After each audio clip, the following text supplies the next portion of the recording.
புகழேன் sir, எனக்கு இன்னொரு நம்ம நந்தகுமார் சார் என்ன சொல்றாருன்னா, இப்போ அது அவங்க வந்து இந்த 145ங்கிறது வந்து ஒரு இழுபறியா இல்லை, அவங்க 200 கிராஸ் பண்ணி போயிட்டாங்க அந்த கூட்டணின்னு வைங்களேன்.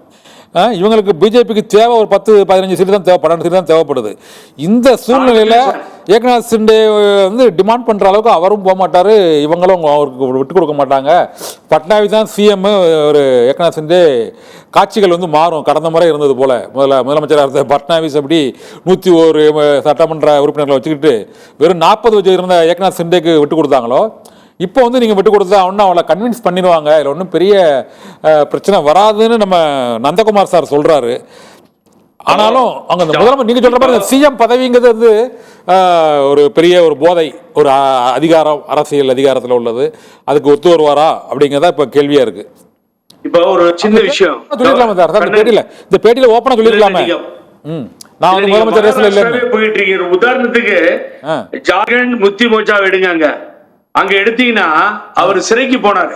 ஹேமந்த் சோரன் சிறைக்கு போனோடனே ஹேமந்த் சோரன் சிறைக்கு போன பின்னாடி யாருக்கு கொடுத்தாரு? ஜாம்பாய் சோரனுக்கு கொடுத்தாரு, போயிட்டாரு அவரு. ஆனா அவர் திரும்பி முதலமைச்சர் பதவியை கொடுத்துட்டாரு.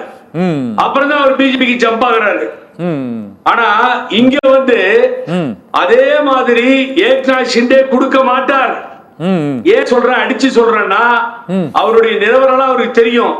வேணா நான் பிரிஞ்சு போய் எதிர்கட்சியில உட்கார்றேன்னு தவிர, நான் திரும்பி சொல்றேன், அதிகமான சீட்டுகளை நானும் வாங்கினேன்.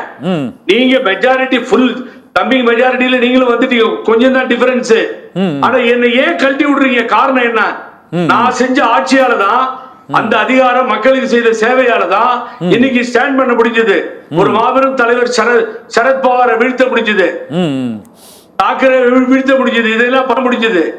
ஆகவே நான் என்ன ஏன் கழட்டி விடுறீங்க? அப்ப நீங்க மேல வந்தா கழட்டி விட்டுருவீங்களா? நீங்க 2014 தான் சார் பிஜேபி உள்ள வருது. ஆமா ஆமா. அப்ப உள்ள வந்து இவ்வளவு தூரம் வளர்ந்து நிக்கிறீங்களா சார்?